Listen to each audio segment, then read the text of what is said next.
سفر الدغيلبي وتركي الميزاني. تصالحنا مع إيران وللحين ذولا مشكلتهم ما زالت مستمرة.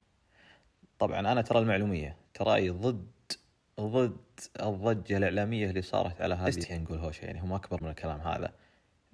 تركي الميزاني صرح أكثر مرة قال يا جماعة الخير ما بيني وبين الرجال إلا كل طيب، لكن بالمحاورة ما نبغى نتقابل.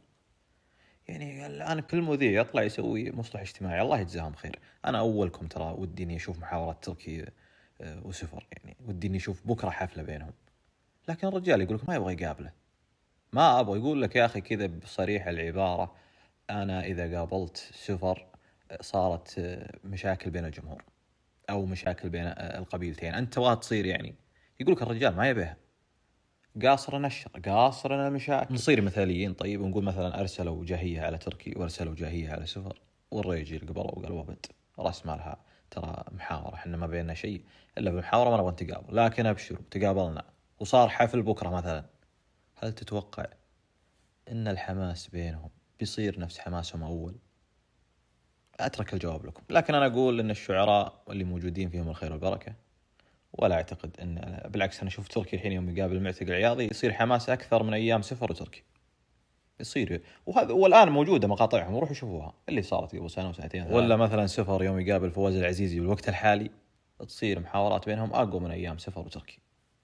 فما أعتقد أن الضجة الإعلامية هذه تستاهل كل الكلام هذا. أنا أستغرب بعض الأسئلة يا جماعة، يعني هل من المعقول شخص فاهم بالشعر، طبعا أتكلم الحين عن الشخص اللي يسأل، يقول لك من أكثر جماهيرية يا فلاح القرقاح؟ يسأل فلاح القرقاح يقول من أكثر جماهيرية تركي الميزاني ولا فلاح المورقي؟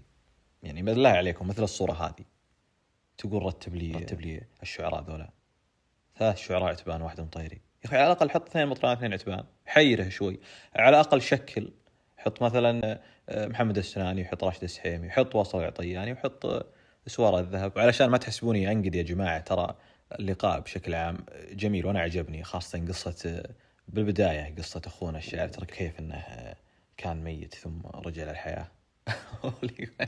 ما هو كان ميت، افهموا أنتم. لكن بشكل عام اللقاء جدا جميل، وتركي الميزاني وين ما حل يبدع، وكل التوفيق له. السلام عليكم ورحمة الله وبركاته.